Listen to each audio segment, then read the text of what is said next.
ইয়াতিয়ানিহি মালাকান, দুইজন ফেরেশতা তার কাছে আসে। এটা আবু দাউদের বর্ণনা আর বুখারীর বর্ণনা। আতাহু মালাকান ফাআকআদা, আবু দাউদের বর্ণনা ফায়ুকঈদানি, দুই ফেরেশতা এসে তারে বসায়। বসানোর পর তারে প্রশ্ন করে। এর মধ্যে তিন প্রশ্নের মধ্যে একটা প্রশ্ন হলো আল্লাহর নবীর ব্যাপারে জানতে চায়, তাকে চিনুনি?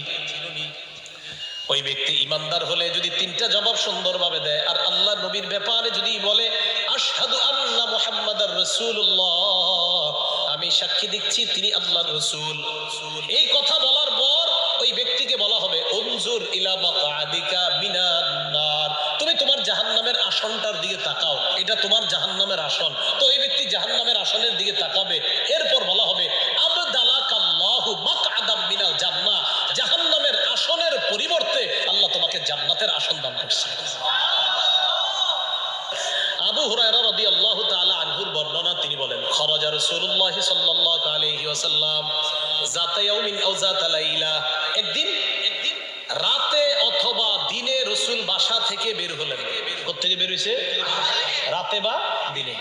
বের হওয়ার পর আসছে, আয়েশা দেখে ফাইদা হুয়া বিআবি বকর ওয়া উমর, নবীজি দেখে আবু বকর ওমর বসা। আবু হুরায়রা রাদিয়াল্লাহু তাআলা আনহু বলেন নবীজি বাসা থেকে বের হয়েছে, বের হয়ে দেখে আবু বকর ওমরও বসা। এই হাদিসটা একটু মন দিয়ে সবাই শুনেন আর নিজেদের জীবনটা একটু চিন্তা করেন। নবীজি তাদের দুইজনকে প্রশ্ন করলেন, আবু বকর এবং ওমর, এই দুই সাহাবী, বিখ্যাত দুই সাহাবীকে প্রশ্ন করলেন, আচ্ছা তোমরা এখানে এই মুহূর্তে কেন? মা আখরাজাকুমা ফি হাদিহিস সাআ, এই সময়ে তোমরা এখানে কেন? অসময়ে মানে এই সময় মানে অসময়ে, আরে এই সময়ে তোমরা এখানে কেন? এই হাদিস দ্বারা বোঝা যায় সাধারণত যে সময় মানুষ ঘর থেকে বেশি একটা বের হয় না, ওই সময়ে নবীও বের হইলেন, আবু বকরও বের হইছে, ওমরও বের হইছে। নবী বের না হইলে জিজ্ঞাসা করে দেবেন। তো আবু বকর ওমর জবাব দিলেন, আহারে কি জবাব দেয় দেখেন, ক্বালাল জুউ ইয়া রাসূলুল্লাহ, হুজুর খিদা লাগছে, ক্ষুধার কারণে বের হইছে। সম্পদ সব ছেড়েছে মক্কায়, নবীর সাথে চলে এসেছে মদিনায়। নবীজি যে জবাবটা দিলেন, আল্লাহর নবী বললেন আল্লাযী নাফসি বিয়াদিহি আখরাজানিল্লাযী আখরাজাকুমা। আবু বকর ওমরকে আল্লাহর নবী বলেন, আল্লাহর কসম আবু বকর ওমর, তোমরা যে ক্ষুধার কারণে বের হয়েছো, আমিও ক্ষুধার কারণে বের হইছি।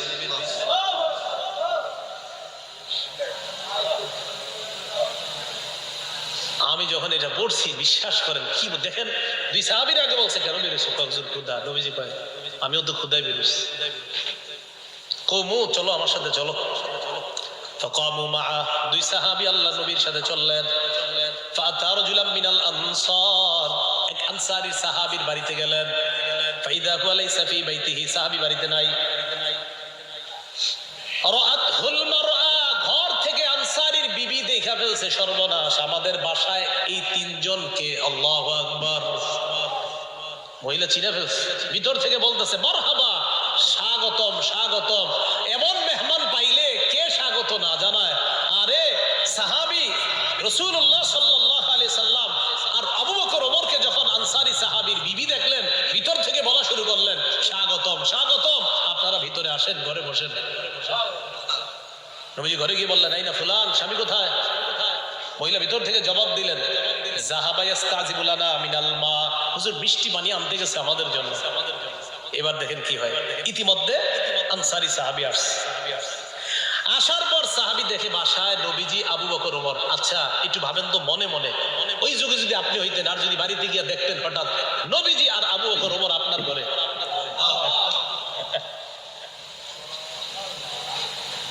সাহাবী দেখে কি কয়, মা আহাদুল ইয়াউমা আকরামা আদিয়াফা মিন্নি। সাহাবী কয় আজকে আমার চাইতে শ্রেষ্ঠ মেহমান, আজকে আমি যে শ্রেষ্ঠ মেহমানদেরকে পাইছি।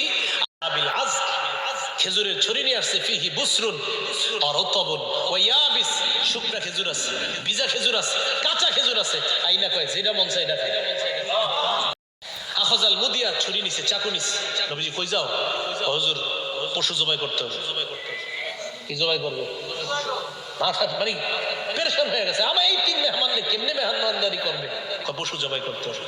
নবী কয় ইয়াকা ওয়াল হালুব, এই তুমি আবার মাথা গরম কইরা দুধালু কোনো পশুরে জবাই করো না। দুধ দেয় যে পশু, বর্তমানে দুধ দিতেছে এরকম পশু জবাই করো না। জি ঠিক আছে। ফাযাবাহা লাহুম, স্বাভাবিক একটা বকরি জবাই করছে। নবীজিরে গোশত দিয়ে, খেজুর দিয়ে, মিষ্টি পানি দিয়ে মেহমানদারি করলেন। করার পর যে কথাটা নবী বলছে, এটা বলার জন্য আপনাদেরকে লম্বা হাদিসটা শোনাইলাম। নবীজি আবু বকর ওমরকে বললেন, আবু বকর ওমর, বাহিরে আসছিলা কিভাবে বলো তো? হুজুর ক্ষুধায় আমগরে বাহিরে নিয়ে আসছে।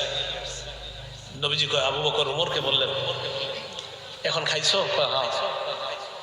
নবীজি বললেন, লাতুস আলুন্না আন হাদা ইয়াউমাল কিয়ামাহ, এই যে খানাগুলা খাইছো না, পেট ভরছো না, এই ব্যাপারেও কিয়ামতের ময়দানে আল্লাহর কাছে জবাবদিহিতা করতে হবে।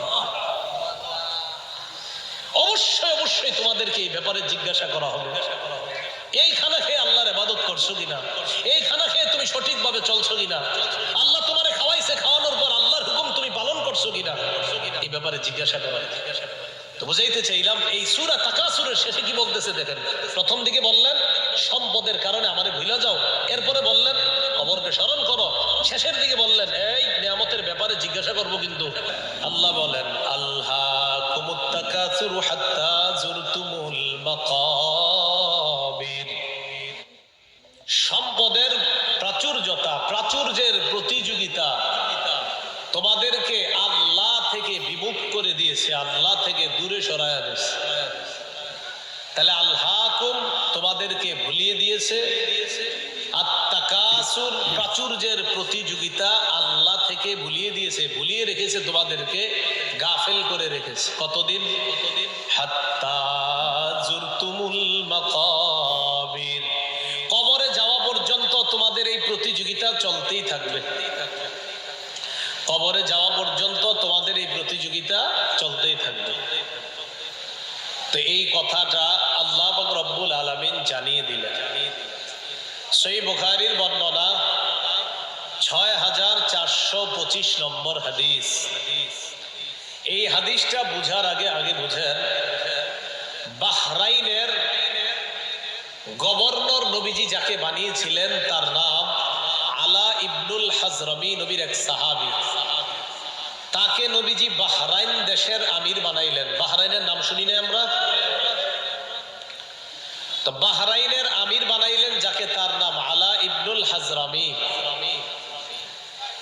এই আলা ইবনুল হাজরামিকে রাসূলুল্লাহ সাল্লাল্লাহু আলাইহি সাল্লাম বাহরাইনের আমির বানায়া দিলেন। এখন বাহরাইনের সাথে রাসূলের চুক্তি হয়েছে। চুক্তিটা হলো এই, বাহরাইন মুসলমানদের অধীনে থাকবে, তারা ট্যাক্স দিবে, কর দিবে, জিজিয়া দিবে।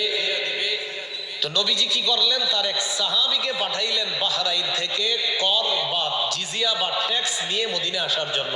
এতটুকু কথা বুঝছেন? নবীজির অধীনস্থ এক ব্যক্তি বাহরাইনের আমির। তো নবীজি মদিনা থেকে আরেক সাহাবীকে পাঠাইলেন, যাও বাহরাইনের ট্যাক্স গুলা নিয়ে আসো, গরিবদের যে গরিবদেরকে সাহায্য সহযোগিতা করবো যেগুলা দিয়ে, এগুলা নিয়ে আসো।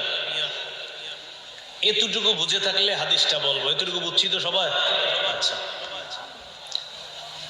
আন্না রাসূলুল্লাহ সাল্লাল্লাহু আলাইহি ওয়াসাল্লাম বাআসা আবা উবাইদা ইবনুল জাররাহ ইলাল বাহরাইন ইয়াতি বিজিজিয়াতিহা।